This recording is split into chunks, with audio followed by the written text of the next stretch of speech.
Chers téléspectateurs d'Africab Télévision, bonsoir et bienvenue dans cette nouvelle édition de votre nouvelle émission Parlons droit. Nous avons le plaisir d'accueillir aujourd'hui Maître Mohamed Ali Bachili, ancien ministre de la Justice, ancien ministre des Domaines et des Affaires foncières, ancien ministre de l'Urbanisme, de l'Habitat et des Domaines. Maître Bachili, bonsoir et bienvenue. Bonsoir, ça va, Matsei. Ça va. Merci beaucoup. Donc aujourd'hui, nous allons nous entretenir sur le thème le foncier au Mali, les droits coutumiers face aux autres titres.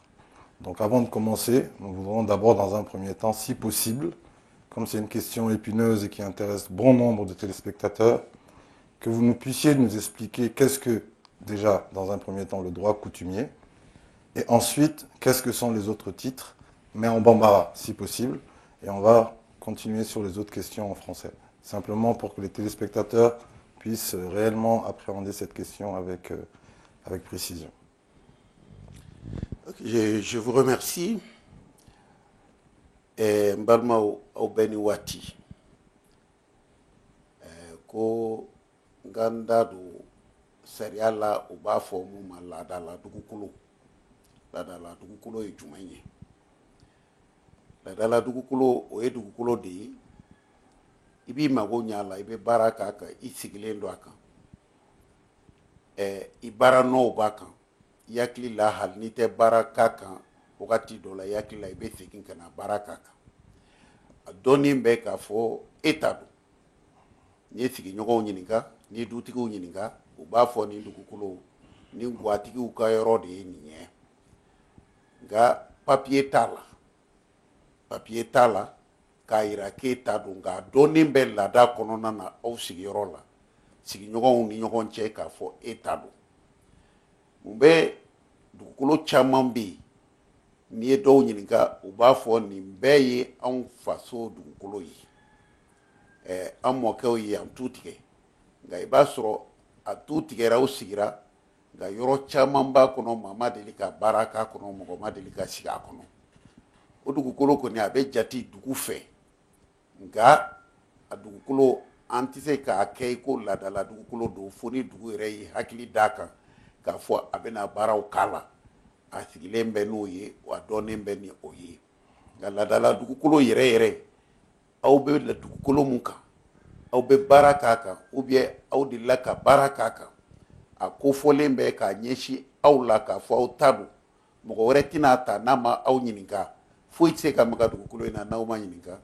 o tuma an b'a fɔ o de ma ko ye laadala dugukolo ye mun y'a kɛ laadala dugukolo ye n'a fɔra ko k'a tigiya ko ka na n'o dalilu ye papiye t'a la a bɛ yira dɔrɔn k'a fɔ yan yɔrɔ kɔni dɔnnen bɛ k'aw ta don nka papiye t'a la o de ye laadala dugukolo ye dugukolo tɔ minnu bɛ yen ni papiye b'o la nka papiye fana dilancogo ɲuman ko don dɛ ka papiye dilan t'i kun fɛ ka na n'a ye dɔrɔn k'i bolo si dugukolo la k'i ta don o tɛ sariya ko papiyew ka dilan cogo min n'a dilanna o cogo la ka ɲininkaliw kɛ yann'a ka dilan k'a fɛsɛfɛsɛ k'a dɔn k'a fɔ i tɛ taa baga dɔ t'a ma ka papiye bɔ a la k'a k'i ta ye o tuma o papiyew fana b'u dan na olu de caman bɛ na wolo titre foncier la o de bɛ furancɛ don u ni ɲɔgɔn cɛ papiye bɛ mun na ani papiye tɛ mun na ɲana o de bɛ se ka faamu laadala dugukolo kɔnɔna na. D'accord. Merci, Maître Bachili. Donc si on a bien compris, les droits coutumiers que vous appelez Ladala Dugukolo en Bambara sont opposés à d'autres titres qui, généralement, peuvent amener effectivement à l'obtention d'un titre foncier. Mais au-delà de ces deux catégories, on sait aussi que par l'usage, par exemple, lorsqu'on parle de métayage, il peut y arriver que des personnes qui vont justement utiliser une terre pendant une période déterminée se retrouvent à un moment dans une situation où ils pensent qu'ils sont légalement propriétaires. Donc, en gros, et ça peut poser des problèmes au niveau de l'administration de la justice. Ensuite, on constate également que depuis peu, on délivre ce qu'on appelle des attestations de détention de droits coutumiers par rapport à certaines terres. Ce n'est pas un titre de propriété, effectivement, mais c'est un papier qui, effectivement, permet aussi de démontrer quelque part que nous avons par us ou par coutume, eu à travailler sur ces terres-là et que nous avons un droit sur ces terres. Donc, dans le cadre de la nouvelle loi qui a été promulguée en 2017 sur le foncier agricole, on a vu que le droit coutumier a été intégré dedans également. Est-ce que vous pouvez nous en donner les tenants, les aboutissants et éventuellement l'implication que cela peut avoir dans la pratique de ces droits-là de manière journalière?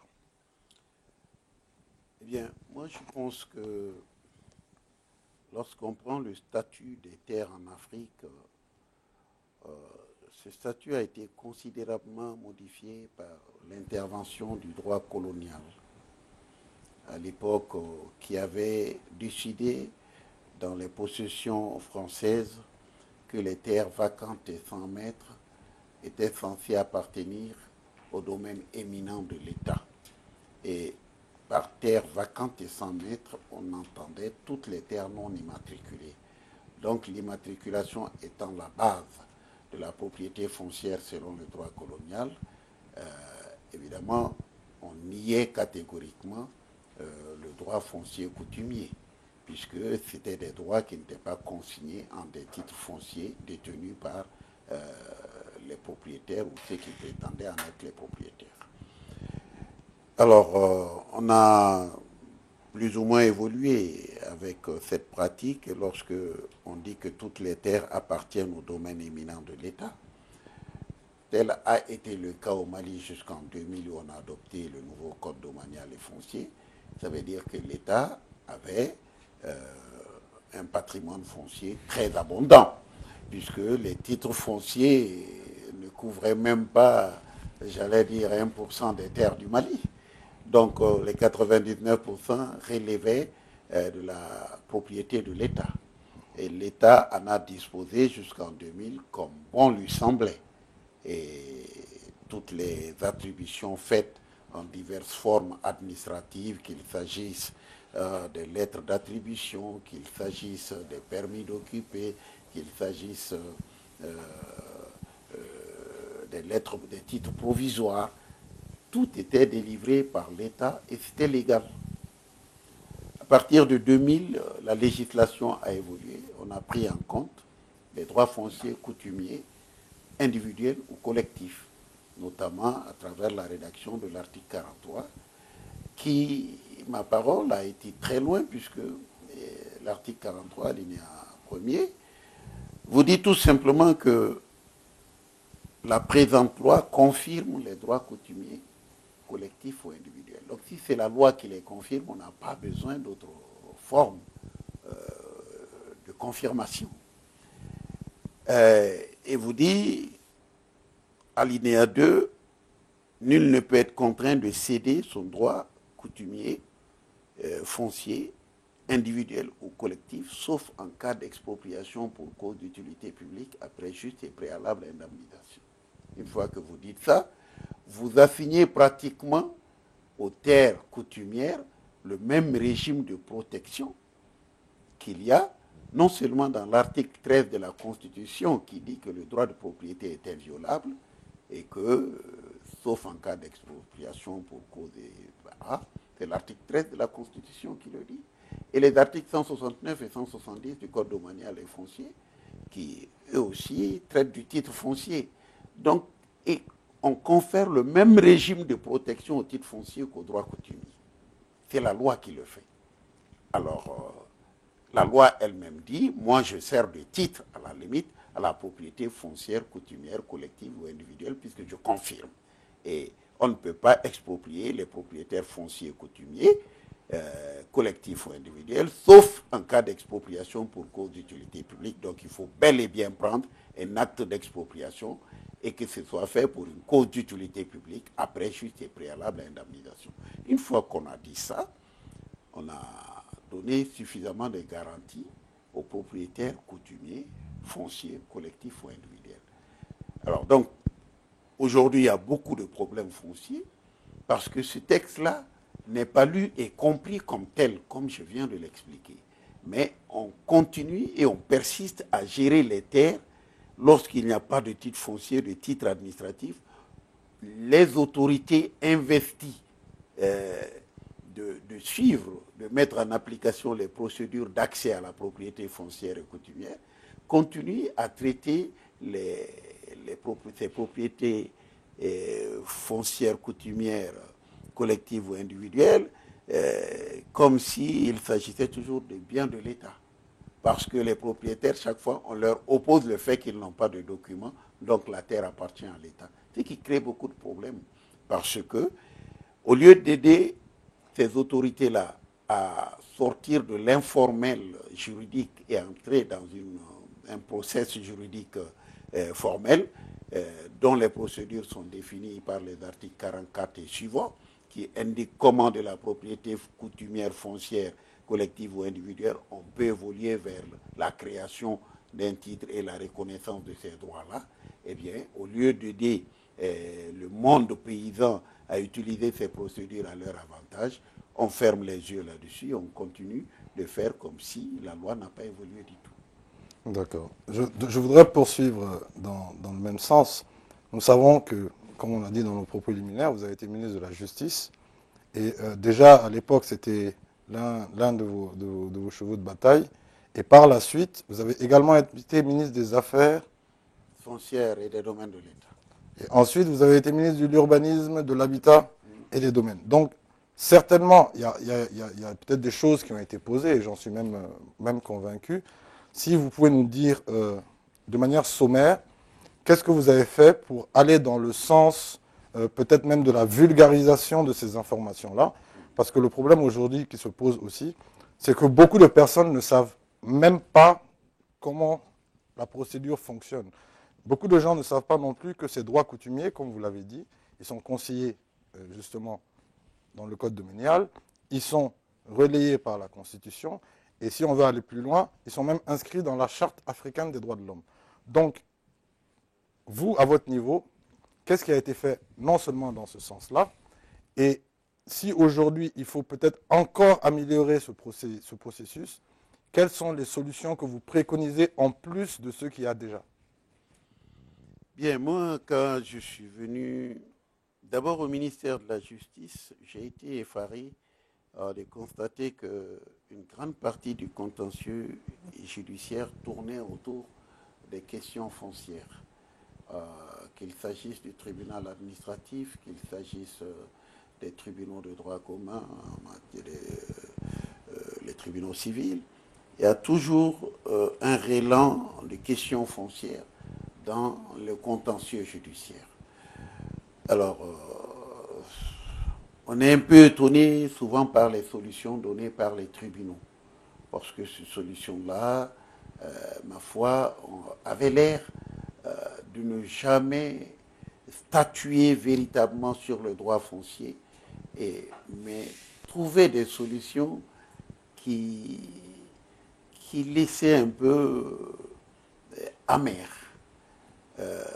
Je prends un exemple. Lorsque vous voyez des titres fonciers et le juge vous dit le titre foncier il est inattaquable.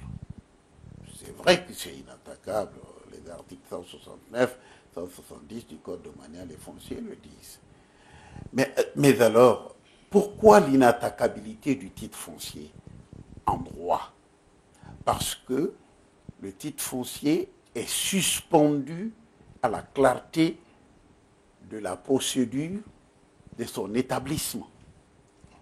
C'est une procédure claire où on doit mener des enquêtes fouillées.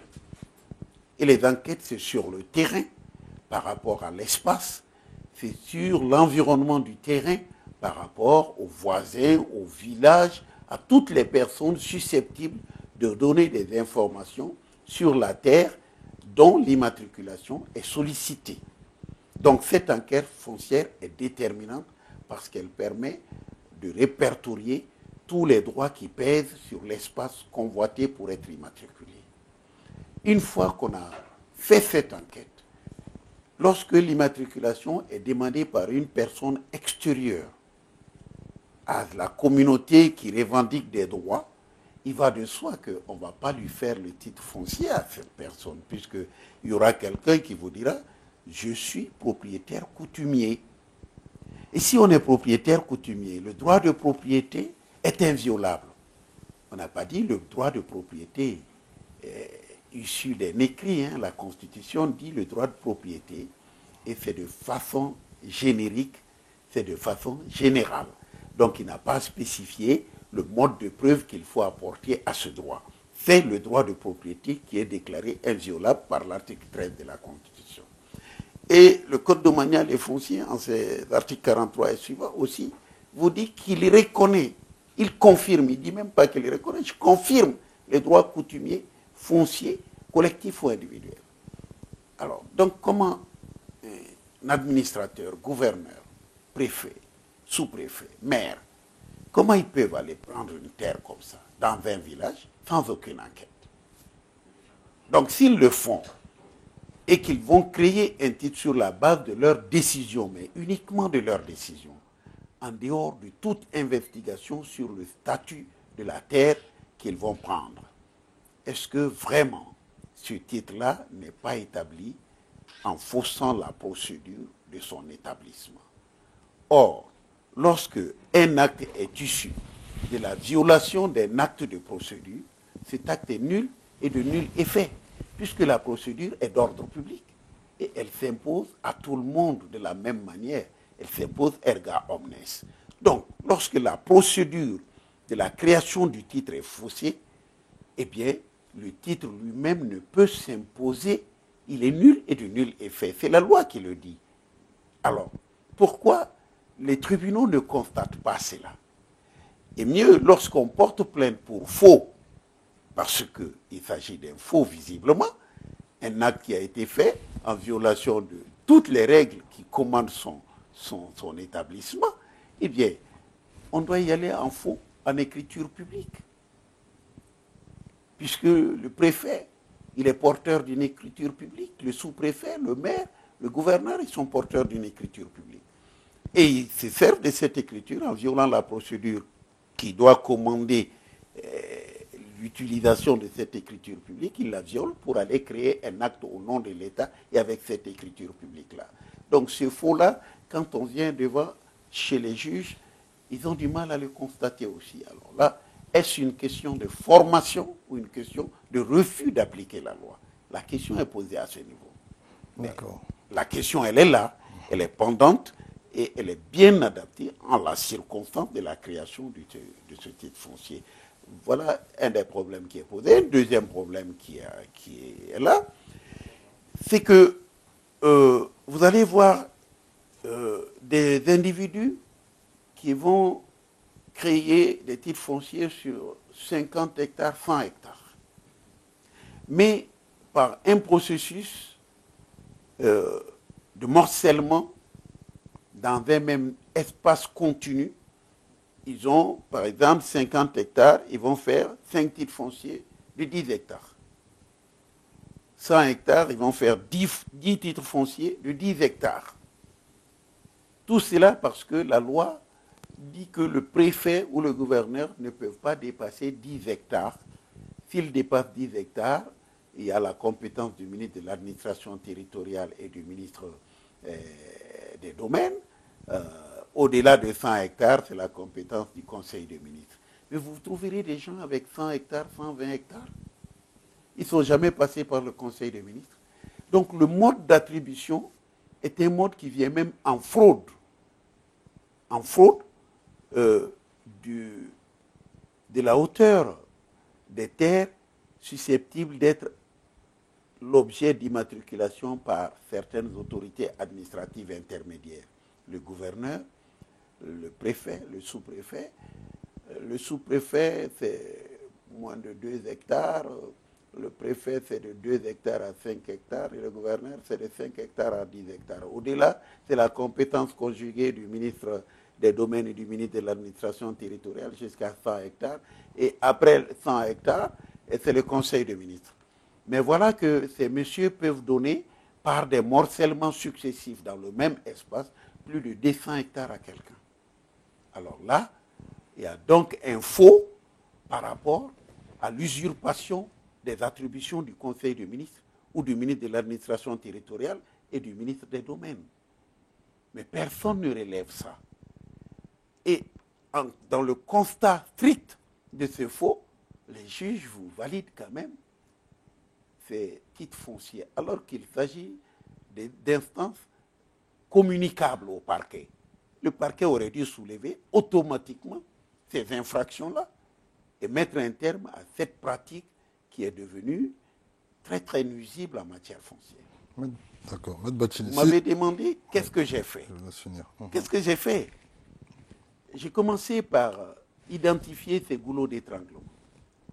J'ai commencé par remettre en question les dossiers fondés sur ce genre de violation de la procédure. J'ai commencé par instruire désormais qu'on s'en tienne au texte par rapport à ça. Mais j'ai voulu surtout faire une politique foncière. Dans la politique foncière, il s'agit d'être innovant, d'aller un peu de l'avant. Vous savez, lorsque vous prenez des pays développés, vous ne trouverez même pas dans les livres publiés maintenant ce genre d'informations parce que la question est tellement vieille et dépassée chez eux que l'information que je vais donner n'existe plus dans les livres qu'on écrit. Il faut aller dans les archives pour les trouver.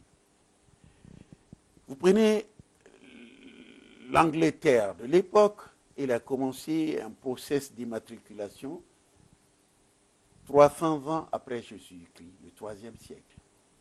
Les pays latins comme la France, l'Italie, l'Espagne, le Portugal, mais ils ont fait au XIVe siècle.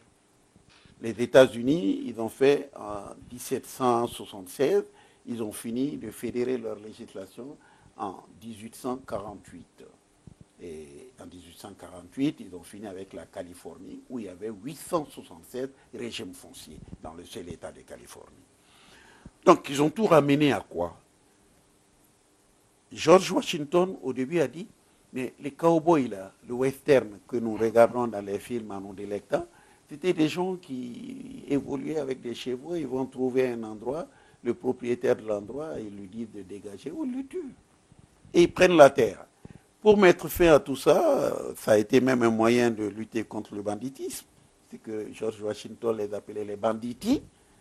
Eh bien, on leur a dit, vous immatriculez toutes les terres gratuitement. Dans tous ces systèmes, on a commencé l'immatriculation gratuite. Et c'est pourquoi on dit dans ces pays que l'impôt foncier est l'impôt le plus juste et le plus complet. Parce que personne ne renonce à sa propriété foncière en voulant faire de la fraude fiscale. Tout le monde va déclarer sa terre. Et donc les États ont préféré taxer la terre plutôt que refuser ou compliquer l'accès à la propriété. Au Mali, on dit qu'on est 80% de ruraux. Peut-être il y a des éleveurs, il y a des pêcheurs, mais même les éleveurs et les pêcheurs, je crois qu'ils ont des terres. Alors si nous procédons à l'immatriculation des terres, ce serait l'assiette fiscale la plus large du Mali aujourd'hui. Et la plus rentable, la plus stable aussi. En termes même économiques, voilà un avantage qu'il fallait percevoir. Deuxièmement, ce serait sortir le monde paysan, le monde rural, de l'informel et lui donner un outil, un instrument monétaire, le titre, qu'il peut lui servir à accéder, grâce au crédit bancaire, à des investissements pour développer son activité. Donc, on avait avantage à faire tout ça. Et c'est ce que j'ai préconisé dans le document de politique foncière que j'ai laissé sur la table du gouvernement et qui n'a peut-être pas été adopté. À l'époque, j'ai même dit, par boutade, j'ai dit, écoutez, vous me permettez de faire ça, je mets au défi le ministre des Finances avec sa structure de l'impôt, de sa structure des impôts commerciaux et de la douane. Moi, je doublerai ces recettes avec les recettes foncières. C'est une base très très stable de la fiscalité. Or, la fiscalité est un instrument de modernisation de la gestion des ressources publiques. Et donc, on allait ramener dans le formel 80% des Maliens grâce à la fiscalité foncière. D'accord. Maître Bathily, je suis très très perturbé en fait, parce que moi, il y a quelque chose que je ne comprends pas. C'est-à-dire que vous avez parlé d'empiètement de compétences au niveau des préfets, des maires, des sous-préfets, des gouverneurs. Et comme vous l'avez dit, la fraude corrompt tout, fraude omnia corrompit. Donc s'il y a des problèmes au niveau des procédures, bien évidemment, ou des faux qui sont établis, les sanctions doivent être prises. Mais maintenant, est-ce que le problème se situe uniquement au niveau des empiètements de compétences ou au niveau de la délimitation et de la sanction justement de ces droits-là eux-mêmes? Parce que si je comprends le processus, si un sous-préfet a le droit de donner, par exemple, un terrain de 2 hectares, s'il prend un terrain de 20 hectares et qu'il le décompose en 10, en réalité, il ne va pas tout à fait à l'encontre de la loi parce qu'il a le droit de donner 2 hectares.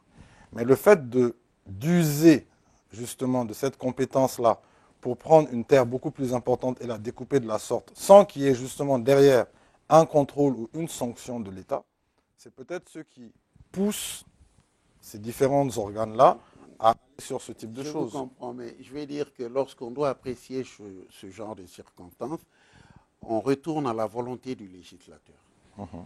La volonté du législateur, c'est de limiter à 2 hectares. Il n'a pas dit, si vous avez la possibilité, dans un espace continu, de le morceler en autant de 2 hectares que vous pouvez, que c'est ce que je veux, sinon tout le monde peut faire ses calculs, il peut même donner à ce jeu 1000 hectares. Mais lorsque les lois sont écrites ainsi, on va à la volonté du législateur. Mais est-ce qu'il y a une institution qui s'occupe spécifiquement non seulement du suivi de ces règles de compétences-là, qui sont dévolues à ces autorités, ou c'est simplement quand ça arrive à un certain seuil, j'ai l'impression que c'est un peu comme ça dans tous les domaines, qu'on prend un tel ou un tel, qui est maire de telle localité, pour dire, ah, il a vendu énormément de terres, il faut qu'on le prenne, qu'on l'amène devant les tribunaux et qu'on le juge. Est-ce qu'il y a un organe de régulation et de suivi? Vous savez, je me dis, nous avons des garde-fous formellement prévus dans toutes nos administrations, des inspections. Nous avons ce que j'appelle tout simplement la déontologie. Parce qu'aucune fonction, en fait, n'existe en soi sans qu'il y ait des règles de déontologie et qui font appel à quoi? À la conscience personnelle de l'agent. C'est à lui d'apprendre à découvrir aussi la volonté de l'État qui lui confie des choses à gérer au nom de la collectivité et non dans ses intérêts personnels.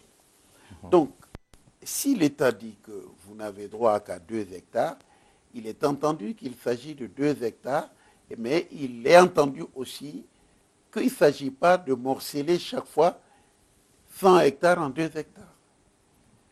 Ça, c'est une question à la fois morale, déontologique, mais il appartient aussi à l'autorité de contrôle, donc d'intervenir dans ces cas grâce à des circulaires, à des instruments, à des inspections, pour que la pratique n'aille pas dans ce sens-là que l'État n'a pas voulu au départ. Malheureusement, le temps qui nous est imparti arrive à terme. Donc je voudrais, la discussion est très très intéressante et très enrichissante, mais je voudrais tout de même, avant de nous quitter, que vous puissiez peut-être nous dire, vous, s'il y a une citation qui vous a marqué, et si vous avez un vœu pour un Mali et des Maliens meilleurs. Eh bien, pour conclure, et avant de conclure, je voudrais dire que j'ai une pensée pour le jeune Cissé Faïkal qui est décédé lors des événements d'hier et qui ainsi a dédié sa vie à notre pays à jamais. Il appartient au cercle des héros de ce pays. Je le dis et en ce moment, ça me rappelle une citation d'Anatole France qui dit que juger, c'est ne pas comprendre. Car si l'on comprend, on ne juge pas, mais on accepte. On accepte quoi? On accepte les différences, on accepte d'avancer, on accepte de se battre pour que les différences soient une richesse et que cela nous amène à d'autres rivages, à d'autres promesses de vie. Donc, je souscris pleinement à cette citation en la circonstance, parce que, tout simplement, nous sommes aujourd'hui dans l'expression la plus parfaite des différences. Cela ne doit pas mériter qu'on tue la discussion. Cela doit faire en sorte qu'on progresse dans la discussion. Ce n'est pas avec les armes et les sémences qu'on avancera, mais c'est avec l'esprit et la compréhension. Anatole France a pleinement raison.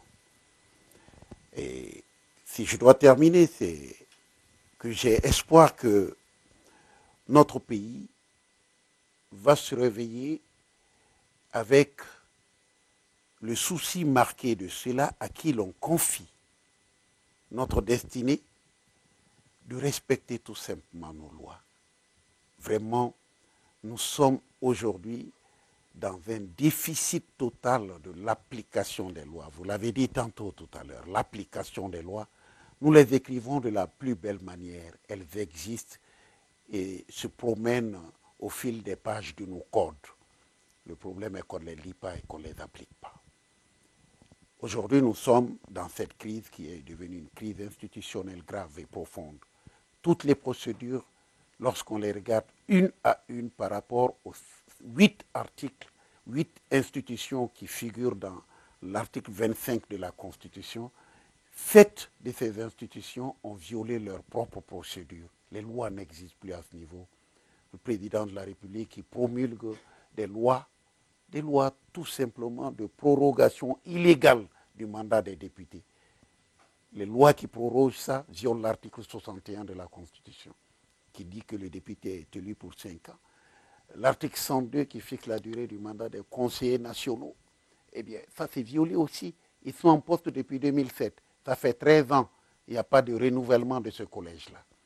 Vous prenez l'Assemblée nationale, eh bien, je l'ai dit tantôt, elle a vécu pendant 18 mois en violant l'article 61. Et je me demande si les lois prises pendant cette époque, puisque vous êtes avocat, sont opposables aux citoyens maliens, puisque c'est des lois anticonstitutionnelles. Ce n'est même pas des lois valides aux yeux de la Constitution. Nous prenons la Cour constitutionnelle. Madame la Présidente, à l'époque, a donné une consultation au ministre de l'Administration territoriale avant les élections présidentielles en 2018 en violation des articles 8 et 10 de la loi du 10-97 du 11 février 1997 portant procédure devant la Cour constitutionnelle. Elle a violé la preuve, elle l'a fait écrit dans une lettre. Et l'article 10 dit, si vous violez la disposition qui figure en l'article 8, vous êtes considéré comme ayant démissionné d'office. Donc c'est la loi qui dit qu'elle a démissionné. Hein. Elle ne doit pas attendre que M. le Président le lui dise. Elle ne doit pas attendre que moi, Bathily, vienne le lui dire. La loi considère qu'elle a démissionné. Les autres 8 membres de la Cour devraient le constater. Ils ont refusé de le constater. Ce faisant, tout le monde bascule dans la forfaiture punie par les articles 72 et 73 du Code pénal. Par la coalition de fonctionnaires contre les lois de l'État et la Constitution punie par les articles 77-78 du Code pénal. Et ces 2 infractions étant respectivement punies de 5 à 10 ans et de 5 à 20 ans d'emprisonnement. Donc c'est la Cour constitutionnelle qui est en faute. Les plaintes ont été déposées devant la Cour suprême qui a refusé de juger. Il y a forfaiture là aussi. Donc prenons les institutions. Président de la République, il y a un problème. Gouvernement, Monsieur le Premier ministre a refusé tout simplement d'appliquer une loi, l'article 39. Et il a attendu que le président lui instruise d'appliquer la loi. Ça c'est quand même grave. C'est très grave. Et pendant ce temps, puisqu'il ne veut pas appliquer la loi et qu'il attend plutôt les instructions, combien d'enfants maliens ne sont pas allés à l'école à cause de ce geste-là, tout simplement. Donc on a un problème institutionnel grave. Mais chaque fois que les problèmes sont posés, les tenants, ceux qui sont dans ces institutions, ne voient dans les institutions que les textes qui les confortent. Le président vous dira, je suis élu pour 5 ans. Madame la présidente de la Cour constitutionnelle vous dira, je suis en place pour 7 ans. Mais c'est tout ce qu'ils ont compris dans les lois les concernant. Il y a d'autres lois qui appartiennent au même corpus juridique que les articles qui leur donnent les privilèges qu'ils invoquent. le président de la République. C'est la Constitution, mais c'est la Constitution qui dit que si les institutions, les 8 là, si les 8 institutions ne marchent pas, on a perdu la forme républicaine de l'État, puisque c'est l'article 25 qui définit notre République à travers ces 8 institutions. Et c'est le préambule qui dit en son point 2, le citoyen s'engage à défendre la forme républicaine de l'État, s'engage solennellement, c'est dans le préambule. Mais à l'article 121, on vous dit, allez-y en désobéissance civile. Bon, donc lorsque nous prenons les difficultés d'application de la loi, c'est ce qui crée les difficultés politiques du Mali. Ce n'est pas les hommes politiques qui créent les problèmes, c'est ceux qui sont chargés d'appliquer les lois. Je vous assure, dans ma vie, je n'ai jamais dérogé de ce principe. Partout où je sens la loi, j'y vais. Mais lorsque je ne sens pas la loi, je me sens obligé de me battre. Je ne suis pas dans le politique ici, je suis dans le juridique encore. Moi, je ne donne le droit à personne de me gouverner, si ce n'est qu'il respecte les lois. S'il veut me gouverner selon sa propre volonté, je refuse. On n'en est plus dans un état de droit, on est dans un état de suggestion où quelqu'un pense qu'il a le pouvoir de soumettre les autres. Et là, ça ne peut pas marcher. Mes convictions personnelles, mon sentiment pour le pays ne me permettent pas d'adhérer à des lignes de conduite de ce genre. Donc, encore une fois, lorsqu'on le dit, on doit être tolérant. On ne doit pas venir casser cela en m'arrêtant les gens, en tirant là-dessus. Kaoudjim est arrêté, est-ce que c'est le lieu, est-ce que c'est le moment? Moi, je me pose, peut-être qu'en sortant de votre studio, on va m'arrêter, mais ce n'est pas un problème. Mais même derrière les barreaux, je serai libre de dire ce que je pense. Les barreaux, ce n'est pas du tout quelque chose qui m'arrête. Voilà. Donc pour ma part, de ce que j'ai compris du droit coutumier et des autres titres, c'est qu'au Mali, nous disposons de beaucoup d'instruments, mais simplement ce qui pose problème, c'est d'une part la vulgarisation, c'est-à-dire l'information des populations les plus concernées par ces problèmes-là, et d'autre part l'application de ces outils qui sont déjà à notre disposition pour que justement justice soit faite. Donc sur ce, nous allons nous quitter et nous allons nous donner rendez-vous dimanche prochain dans une autre édition de votre émission Parlons droit. Merci. Merci.